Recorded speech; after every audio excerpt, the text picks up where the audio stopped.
मंत्री प्रताप सरनाईक ने कहा है कि एसटी महामंडल की मालिकी वाली खाली पड़ी जमीनों पर अगर 100 ऊर्जा परियोजना शुरू की जाए तो महामंडल को बड़ा आर्थिक लाभ हो सकता है। उनका कहना है कि इस जमीनों का सही उपयोग किया गया तो आय के नए स्रोत तैयार होंगे और महामंडल को अतिरिक्त राजस्व प्राप्त होगा।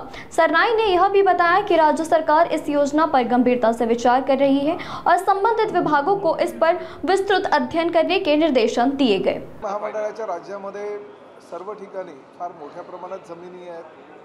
काही ठिकाणी एसटीचे स्टँड आहेत, काही ठिकाणी वर्कशॉप आहेत, काही ठिकाणी डेपो आहे आणि काही तर संभाजीनगर सारख्या ठिकाणी जवळजवळ 112 एकर ही मोकळी जमीनसुद्धा एसटी महामंडळाच्या ताब्यामध्ये त्या महसूल मंत्र्यांनी त्यावेळेस दिलेली आहे। त्यामुळे अशा जागा ज्या आहेत, ज्या पडीक जागा आहेत, ज्यावर सौर ऊर्जेचा प्रकल्प जर राबवला तर एसटी महामंडळाला फार मोठ्या प्रमाणात फायदा होऊ शकतो।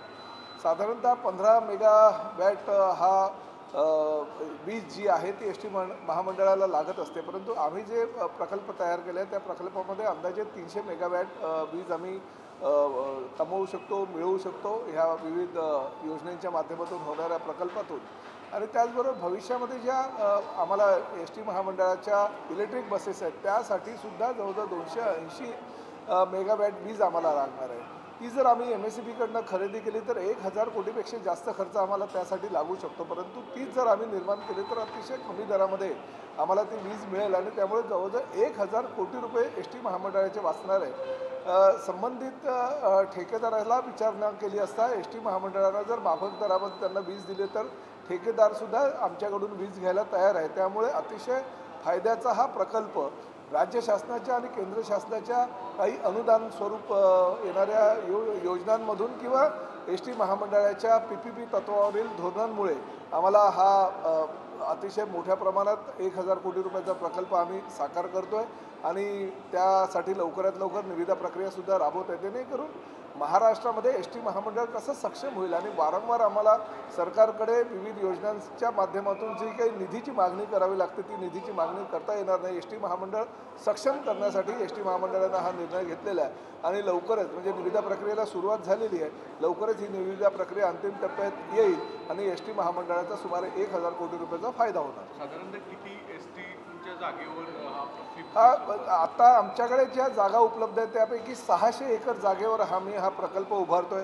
एसटी महामंडळाचे जे डेपो आहे, जे एसटी स्टँड आहे त्यावर छतावर काही ठिकाणी प्रकल्प आम्ही उभारतोय। तर एसटी महामंडळाच्या ताब्यातील आरक्षित जे भूखंड आहे ते जे मोकळे आहेत त्या ठिकाणी काही ठिकाणी अतिक्रमण होण्याची शक्यता सुद्धा नाकारता येत नाही। त्या ठिकाणी जर हा प्रकल्प उभा केला तर निश्चितपणे एसटी महामंडळाला त्याचा फायदा होऊ शकतो। दुसरं की आता आपले आमदार जे आहेत प्रकाश सुर्वे साहेबांचा एक विधान फार चर्चेत आहे आणि त्यावरून आता मनसे खूप आक्रमक झाले। त्यांचं म्हणणं आहे की मराठीविषयी द्वेष त्यांच्या मनातला आता उफाळून आल्याचं दिसून येतं। बघा, आमदार प्रकाश सुर्वे हे कार्यक्षम आमदार म्हणून गेल्या अनेक टर्मपासून म्हणजे जवळजवळ गेल्या 3 टर्म ते त्या भागाचे आमदार आहेत, त्या भागाचं प्रतिनिधित्व करतायत।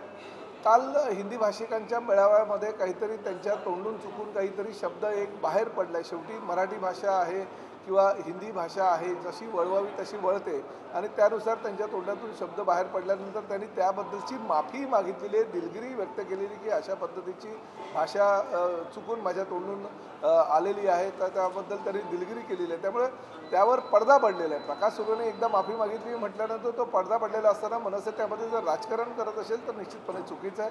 मनसेनं अनेक विषय आहेत, त्या विषयामध्ये राजकारण करावं, परंतु प्रकाश सुर्वेसारख्या कार्यक्षम आमदारावर बोट ठेवण्याची त्यांची काही क्षमता नाही आहे। निश्चितपणे प्रकाश सुर्वेंनी जे बोललेले आहे ते चुकीचं आहे असं त्यांचं स्वतःचं मत ठरल्यामुळे त्या विषयाचं राजकारण करता कामा नये। सर, दुसरीकडे काल NCP अजितदादांच्या पार्टीची आढावा बैठक सुरू आहे, तिथे असा एक अनेक पदाधिकाऱ्यांचा सूर आला, विशेषतः मराठवाड्यातल्या, की अनेक ठिकाणी शिंदे शिवसेनांबरोबर आपण एकत्र जायला नको, भाजप एक वेळ चालेल, असं सुरू मुळात कशामुळे उमटलं? बघा, राज्यामध्ये विविध ठिकाणी शेवटी 3 पक्ष एकत्र आहेत, भारतीय जनता पक्ष, शिवसेना आणि राष्ट्रवादी काँग्रेस पक्षाचा अजित पवार गट। आता भारतीय जनता पक्ष आणि शिवसेनेची ही युती गेल्या अनेक वर्षापासून शिवसेना प्रमुख आदरणीय बाळासाहेब ठाकरे, प्रमोद महाजन, गोपीनाथ मुंडे ह्या सर्वांनी मिळून केलेली आहे, हिंदुत्वासाठी केलेली ती युती आहे। परंतु राज्यातील काही घडामोडींमध्ये राष्ट्रवादी काँग्रेसबरोबर आम्ही सत्तेमध्ये आहोत. गेल्या सत्तेच्या मुख्यमंत्री म्हणून एकनाथ शिंदेसाहेब असतानासुद्धा अजित पवार यांचा पक्ष आमच्याबरोबर होता.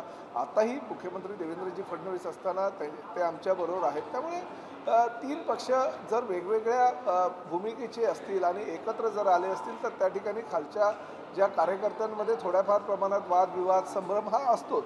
परंतु शेवटी मुख्यमंत्री देवेंद्रजी फडणवीस, अजितदादा पवार आणि एकनाथ शिंदेसाहेब जो निर्णय घेतात तो निर्णय आम्हाला तिन्ही पक्षाच्या कार्यकर्त्यांना असू द्या किंवा आमदार मंत्र्यांना असू द्या लागू होतो. त्यामुळे खालच्या थरावर काही चर्चा जरी झाली तरी अंतिम निर्णय हा पक्षश्रेष्ठी म्हणून हे तिन्ही नेते घेत असतात आणि तिघांनी घेतलेले निर्णय आमच्यासाठी अंतिम.